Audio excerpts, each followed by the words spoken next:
Welcome to As a Woman, Fertility Hormones and Beyond. I'm your host, Dr. Natalie Crawford, and I am a board-certified OBGYN and fertility physician, and also co-founder of Fora Fertility in Austin, Texas. Each week on this podcast, I discuss health and fertility and how they relate to your true self. Become a part of the community of collaboration that amplifies others as a woman. I hope you enjoy the episode.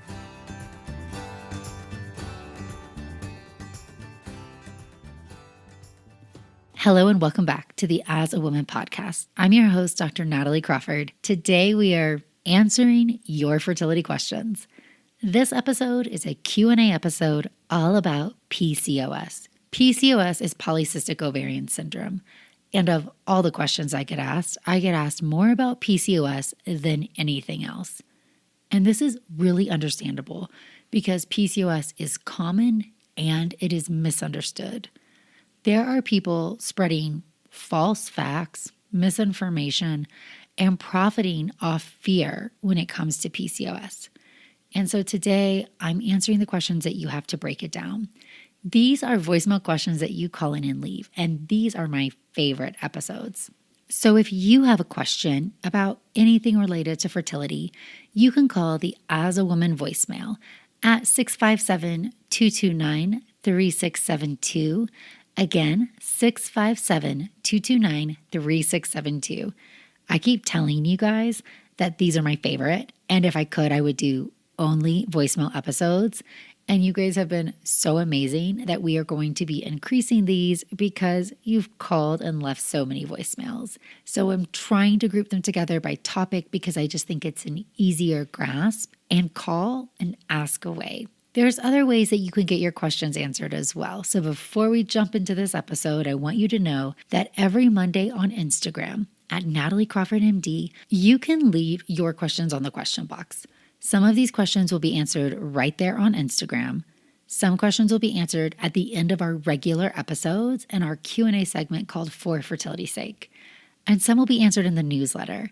Now sign up for the newsletter to stay up to date on my favorite things, recipes, updates, discounts, fertility in the news, and some of your top questions that we can answer.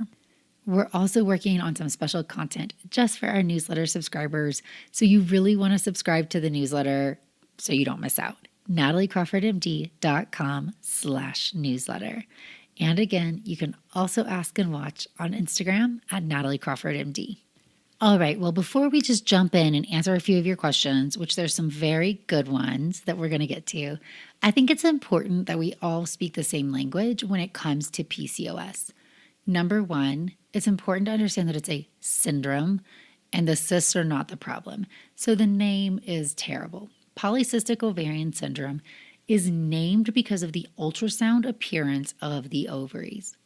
Let's remember that a cyst is a fluid-filled structure. I know that when you hear the word cyst, it is freaky and concerning. So if you have an ultrasound and somebody says they see a cyst or I see lots of cysts, your brain is going to say, what on earth is happening? But importantly, your body has a cyst every single month when you're ovulating. So we have to take the idea that cyst is always bad out of our brain. So let's go back to what happens normally and then a quick what is PCOS? And then we're going to jump into the questions. I want you to imagine you have a vault inside your ovary filled with all the eggs you're ever going to have. Every month you have a group of eggs come out of this vault. Each egg is small, microscopic. You can't see it, but it grows inside a small fluid-filled follicle. That follicle is a cyst. So you have a different number of cysts based on how many follicles you have available. Now, the number of follicles you have decreases over time for everybody. You lose follicles every month in proportion to how many you have remaining. So this is really the essence of the concept of ovarian reserve. So if somebody counts your eggs, please understand that's just an egg count for this month at this moment, not an egg count for all time. So what happens is when you have more eggs, aka typically you're younger, more are sent out of the vault. I like to imagine the vault is dynamic. It doesn't want to be too crowded. It doesn't want to be too empty. So when you have more inside, it sends out more. When it starts to get empty, it sends out fewer. From those eggs that come out of the vault, each egg grows inside a follicle. The brain has no idea how many eggs there are. That's important. Brain doesn't know. It's going to send out a signal of FSH. And it sends out just enough FSH to try to get one egg to grow. And it does this by interpreting the hormone estrogen back. So estrogen and FSH, follicle stimulating hormone, work in a nice tandem. Again, nobody can see what each other is doing. It's like a series of text messages. What is interesting is that every little follicle you have can make a teeny little bit of estrogen when it does nothing. But as they start to grow, that's when they make their massive levels of estrogen. As an approximation, I like to imagine that one small antral follicle, that's a non-growing follicle, makes about 1 picogram of estrogen. One mature follicle is going to make about 150 to 200 picograms of estrogen. So there's a big difference between those numbers. More estrogen is made as the follicle gets bigger, as the egg matures. So again, you have a group of eggs coming out of the vault. Brain sends out FSH. FSH works to stimulate one egg to grow. As that egg grows, it makes estrogen. Estrogen does a lot of very amazing things for your body, including give you energy, help you concentrate, put you in the mood, protects your bones, helps grow the uterine lining. It's a very important hormone for all women. As that estrogen level rises, it's telling the brain, we have a mature egg. So the brain starts to send out less FSH. And that communication system is so tightly regulated to try to have you just ovulate one egg, because humans are not meant to have litters of children. As the egg gets to its maturity, the brain doesn't know you have a mature egg, except it can sense those very high hormone levels. So when that estrogen is 200 picograms or more for 50 hours or more, that's a strong enough signal to tell the brain, we must have a mature egg. And then the brain's going to send out a hormone called luteinizing hormone, also known as a surge. This is a surge of LH, which is the hormone that allows you to ovulate. Ovulation is when the follicle's going to rupture. So the cyst, because a follicle's a cyst, is going to rupture, the egg is going to come out, and then the cyst is going to reform. And that reformed cyst is now called a corpus luteum.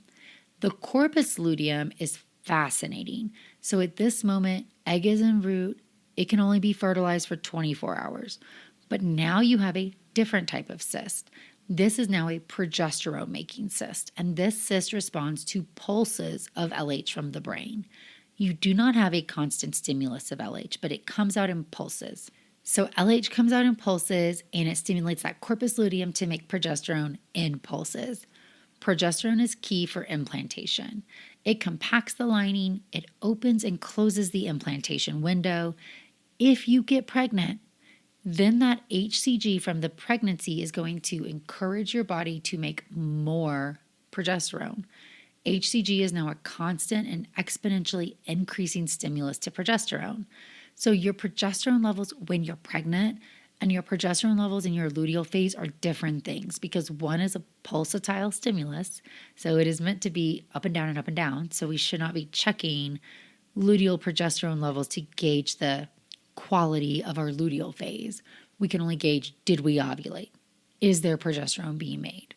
But when you're pregnant, that's a different ball game, because now you have a constant stimulus of that progesterone exposure. On the other hand, if you're not pregnant, that corpus luteum can only live for 12 to 14 days. It then will die, progesterone drops, and that's the stimulus to your body to have a period, to shed the lining that grew in preparation for the pregnancy that did not happen. And the process starts over again. Another group of eggs, FSH from the brain, etc. In its simplest, PCOS is having too many eggs, and this causes confusion between the brain-ovary connection. If you have more eggs, so let's say an average 30-year-old should have 16 to 20 eggs, but let's say you have PCOS and you have 30 eggs coming out of the vault. The brain doesn't know. In fact, it's getting a little bit more of an estrogen signal than it should. So it is going to send out its normal amount of FSH or even a little less, because it hears 30 of estrogen instead of 16. But this is not enough FSH to get an egg to grow because it gets diluted amongst all 30. So instead of having a stronger signal only sent to 16 eggs, now we have a weaker signal sent to 30. So that's not strong enough to get any egg to respond, at least not at a regular, predictable interval. So you get stuck in this pattern of not responding, and maybe 1 month you have fewer eggs and you do respond.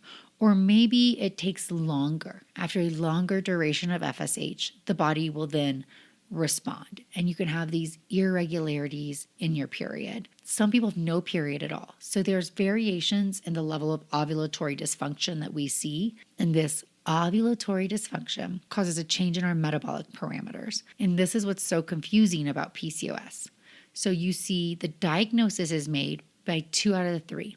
Number 1, having a high egg count, specifically diagnosed on ultrasound. Number 2, having irregular or absent periods. And number 3, having any clinical or lab signs of high androgen levels like testosterone. So this could be having acne or hair growth on your face or baldness, or it could be having a blood test showing a higher testosterone level.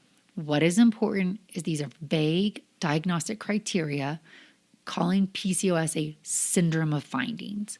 And this means that a lot of different people get put in this bucket that might get to PCOS in different ways. And this muddies our research and our understanding of the disease.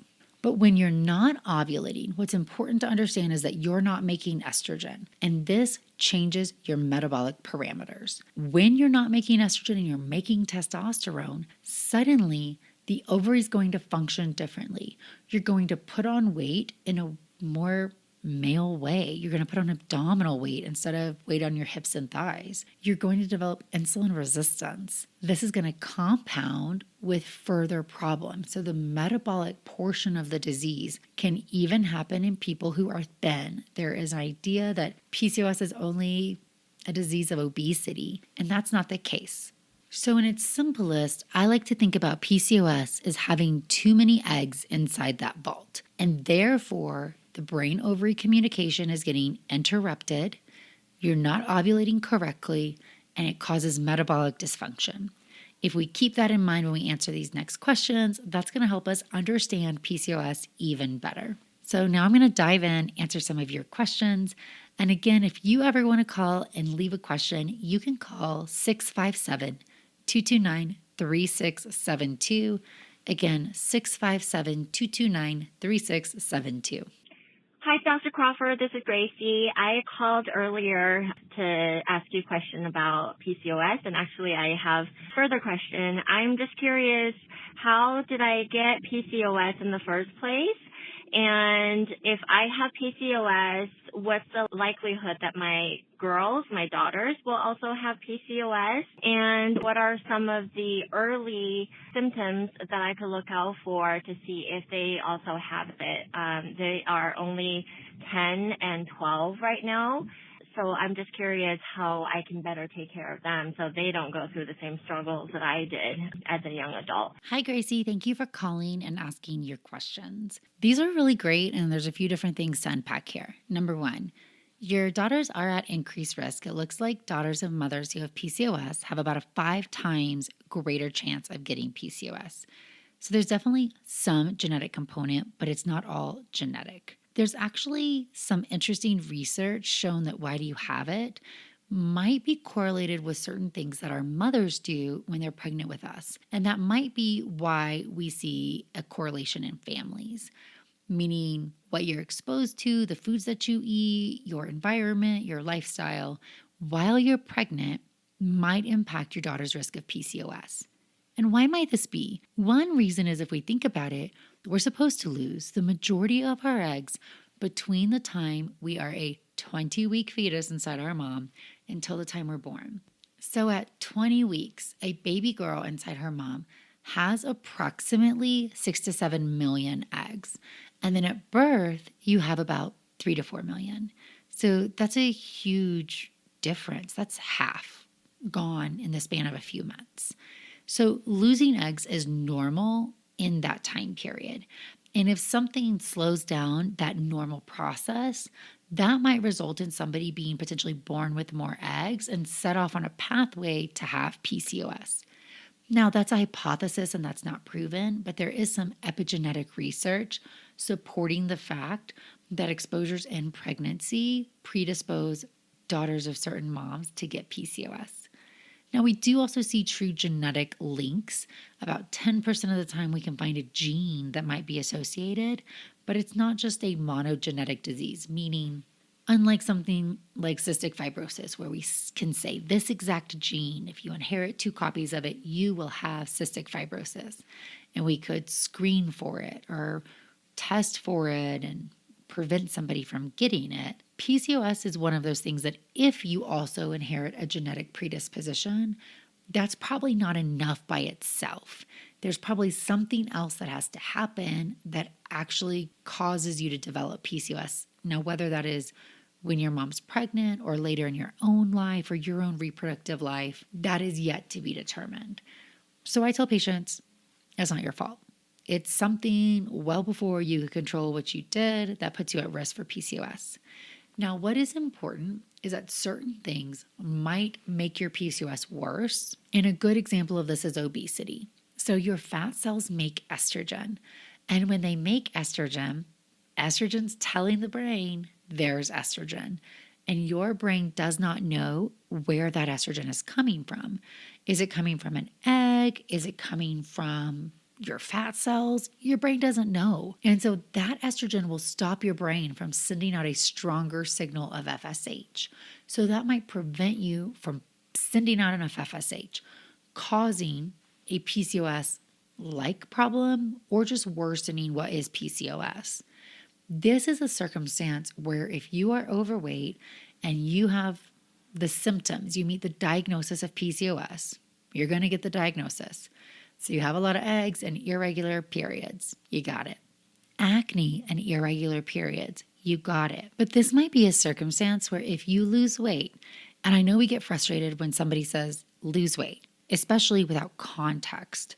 But if you lose weight because you're overweight, you have less fat cells, making less estrogen, and suddenly your brain can sense that drop of estrogen and it will send out stronger FSH signals. It's like the fat cells were making estrogen that was blunting the brain's ability to interpret the changes in estrogen that it needs. So this is why weight loss, or for your daughters, maintaining a healthy weight is really important. If we think about the fact that your daughters might have a higher predisposition to PCOS, what would I say? I would say setting really good example of healthy eating habits. Really try to eliminate, get rid of some processed foods, the sugars. I know those are such a part of childhood, but make them occasions instead of every day. Set a good example that you eat your vegetables first. Have roots and veggies in your house. Eat whole grain carbs. Eat healthy proteins besides just meat. Explore beans and lentils and tofu and other sources together. Give your daughters the breadth of a palate full of whole foods, and that will set them up for life. And then encourage exercise.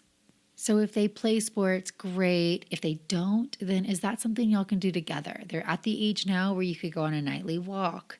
They could start yoga. You could run. They could do a variety of things. But I always say that starts from the top down. So my kids see us exercise. They see us on vacation, giving each other time to go to the gym or go for a run, because exercise is a priority to have a healthy body, to have a healthy life. So exercise around them, exercise with them, cook foods that are good. Don't give them separate foods. Encourage sleep, encourage just essentially the healthy principles of life, and help them maintain a healthy weight. If they are starting to get overweight, not body shaming, because of course in childhood you go through a lot of different sizes, but making sure that you have an active discussion about why we want to be a healthy weight to be healthy, not to be thin, but to be healthy. And hopefully that can prevent them from ever getting PCOS, or at least have a much more manageable version. And then when they start their periods, if they are irregular, don't just wait. Take them to a gynecologist earlier so that they can learn more about their body. All right, time for the next question. Hi, Dr. Crawford. Thank you so much for taking my question. So I am not quite ready to get pregnant yet, but I'm definitely ready to get excited about it. I was diagnosed with PCOS about 3 years ago. At that time, I got off the combined birth control pill, and I was able to lose 40 pounds. My BMI is now 20. I'm super healthy, not on any medications. I eat mostly plant-based and generally really healthy. I think my cycles are about as good as they're going to get. They're regular but unpredictable, so they vary by about 10 days each month. My period of when I could get my period, like the window, could be anywhere from 25 to 35 days, and there's no pattern at all. So going forward, when I do try to get pregnant, what would be your recommendations for, tracking ovulation, timing of when to have intercourse, and then fertility planning? There's no reason to think I couldn't get pregnant naturally, but my cycles are kind of wacky in terms of figuring out when I'm ovulating. So any suggestions or advice that you have would be great to hear. Thank you so much. Just want to say I love that we're having this discussion, that you have made such an improvement to your health. Congratulations. And I'm so proud of you. Losing weight is not an easy task, but you're not just losing weight and being unhealthy. You're eating whole foods, you're plant-based, you're moving your body. And that takes a true dedication to viewing your body and your health as a priority. So very, very proud. And you can tell your body is showing you the impact of that. This is something I always say, is that sometimes you will never get to regular periods, even if you do everything perfect. It's very important to control what you can, to modify your lifestyle as best as possible, because this is going to make things easiest for you. This is going to control some of those metabolic changes. But even if you do everything right, you still may not get back to perfectly regular cycles. And that is no failure on your part. There's definitely some social media chatter that makes it seem like that might be a failure of yours, and it's not. Now, what are you going to do when you try to get pregnant? I call this type of period irregularly regular. So you're getting a period, but we couldn't put our finger exactly on it. You can try to track your cycles. So before you want to get pregnant, I would start seeing if tracking is something that will work for you. And of all the different tracking methods, calendar and basal body temperature are going to be out. They both require a regular, predictable period. So you are left with cervical mucus monitoring or ovulation predictor kits. Now, OPKs are some of my favorite. They're very hard for people with very refractory PCOS, meaning the further apart your periods are, or if you don't have any, I'm less likely a believer that OPKs will work, because your baseline LH is probably pretty high, stimulating more testosterone and preventing you from even getting anywhere close to an ovulatory pattern.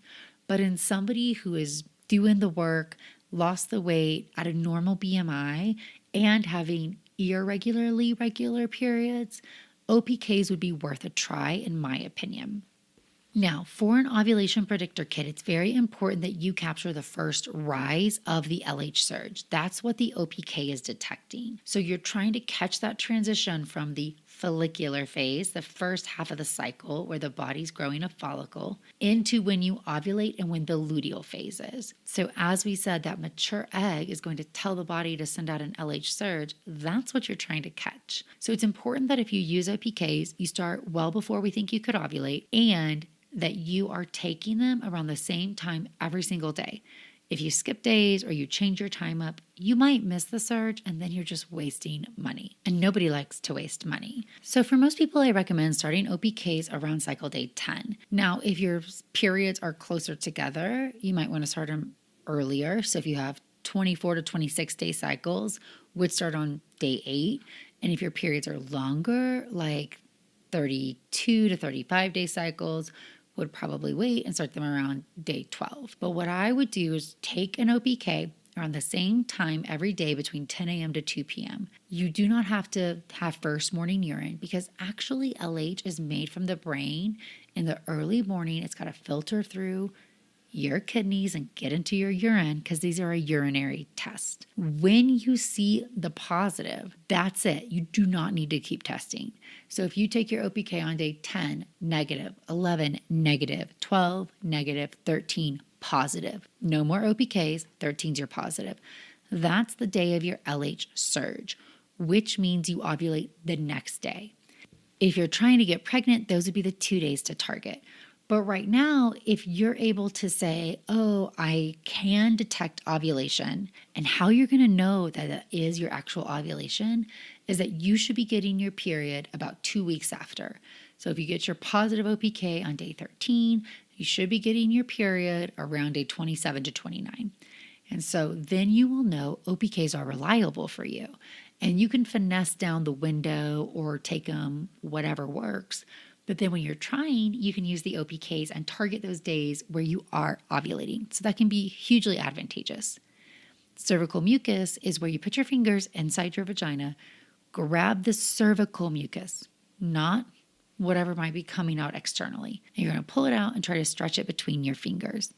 The high estrogen levels associated with ovulation are going to cause a sticky, stretchy egg white mucus. And again, if you see that, that should be the day of ovulation. You would time intercourse then, but you should get a period 2 weeks from then. If you are not getting a period 2 weeks from using these and you're not pregnant, then that's not a real positive and that's not going to be reliable. That means you're going to want to go see your OBGYN when you're ready to get pregnant so that you can get on ovulation induction medication. Being on ovulation induction medication, letrozole, also known as Femara, is the drug of choice, is no failure. It tells your brain to send out a higher signal of FSH so you can ovulate. You then know, hey, I can't detect my ovulation anyway, so we can just go and get on letrozole. However, the other option is that if your periods really are coming irregularly regular, you're ovulating sometime. So even if you can't detect it, you could just have a lot of sex.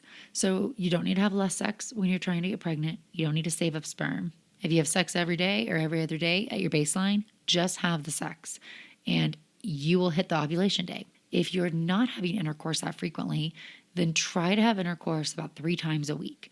Sperm can live for 5 days. The egg lives for 24 hours. And that will put enough sperm around the egg so that everything will be able to work out if you can get pregnant. If you've tried to get pregnant that way, your periods are irregular and it's not working, then I would definitely see your OBGYN or fertility doctor to talk about letrozole or the rest of an evaluation.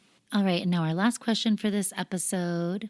Remember, you can call 657-229-3672 to leave your voicemail. Hi, Natalie. I'm a big fan of your show. It's been very helpful. I recently got diagnosed with PCOS. I feel like I can't really find an answer to the question I have. My criteria for diagnosis was that I had hyperandrogen features, I guess, whatever you call it. So basically I'm having some female pattern hair loss and then also some I guess we call it kind of male hair growth on my belly and around my breast. So, and then I had cysts on my ovaries. But anyways, my period has always been irregular right to the day. And so when going in for the hair loss treatment, they suggested getting on androgen blocker and birth control. I'm worried about this because I got my blood work done and my testosterone levels are all good. I have all my levels are nothing to worry about. My A1C's in check, my testosterone's normal, all my hormones are normal. So it almost makes me think that maybe I've been misdiagnosed or that the diagnosis of just those 2 things that I mentioned aren't enough. I bought an ovulation kit to see if I am ovulating, but I'm worried about getting on hair treatment that are going to make me block a lot of androgen hormones if I'm ovulating normally. So I just haven't heard a lot of advice for people in my scenario where I'm diagnosed with it. However, the periods are normal and all the blood work is normal. My BMI is average healthy range too. So if you could give me any advice, that'd be great. I really don't want to get on hormones if it's going to make it worse. Anyway, so they just heard my diagnosis and they just automatically said, okay, well, this is what you need to do. So I don't know. Thank you.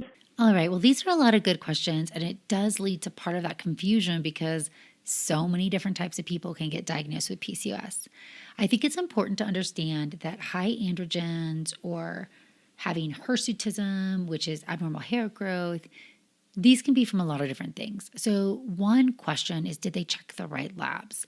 So number one, if you're already on birth control pills, the labs are no longer reliable. So if you're on the pill, we can't interpret some of these. That's okay, especially if it's helping you, but I think that's important to know. Number two is that what else should we check for PCOS, especially in somebody who has regular periods, but maybe has what clinically looks like high androgens? We should be checking testosterone levels, both free and total. We should be checking a hormone from the adrenal glands called DHEAS, and we should be checking for 17-hydroxyprogesterone, which can be really a sign of something called congenital adrenal hyperplasia. PCOS is not the only thing that can cause you to have high androgens, but in the same breath, testosterone is not the only hormone high in PCOS. So I think making sure to understand which labs were drawn and when they were drawn is really important. So number one, if you are on birth control pills, that's going to lower your testosterone. So you could still benefit from an androgen blocker. That is a really standard treatment, especially for acne or hair growth. You're not going to want to be on an androgen blocker if you're not using the birth control pill, because if you accidentally got pregnant, it could be very bad, especially for a male fetus. Now, ultimately, androgen blockers are not long acting, so you could always try it even if your androgens are normal and see if it helps some of those symptoms that are bothering you. And sometimes that can be very helpful, even if the lab wasn't quite there. We have to remember that hormones are all personal. So a lab is going to give a reference range, but the same testosterone level in me and you may cause different symptoms. So how your testosterone might impact your skin might be really different than how mine does. But again, I think it's important that you had a full androgen panel done and that you weren't on birth control pills when they did it if we're going to rely on those labs for the diagnosis. Ultimately, though, it's not a harm to try it, see if it helps you, especially if some of those symptoms are really interfering with your life. Do you really have PCOS? Huge debate in our field. I'm a believer that irregular periods or some irregularity is really a hallmark of the disease, and I question people who got diagnosed based on clinical androgen and ultrasound findings. But ultimately, you meet the diagnostic criteria. That's the problem with syndromes. Hopefully, we'll get more research on PCOS and understand it better soon. But your job is to understand your body the best that you can, but understand that all hormones change. All hormones are influenced by the world around us. And what might be right for me and what might be right for you are really different things. All right, friends, I hope you enjoyed this episode on PCOS, answering some of your questions. Again, if you'd like to call the voicemail, call 657-229-3672. You can also leave your questions on Instagram at nataliecrawfordmd on Monday and sign up for the newsletter at nataliecrawfordmd.com/newsletter. Thank you, friends. Thank you all for listening to As a Woman. It would mean so much if you could rate, review, and follow the podcast to be notified of new episodes every Sunday. I hope you learned something new, and I hope you share it with someone in your life. Be sure to follow along on Instagram at nataliecrawfordmd and check out the YouTube channel Natalie Crawford MD. If you're interested in becoming a patient, you can also follow Fora Fertility. I'm so thrilled to have you here, part of the community that amplifies others as a woman.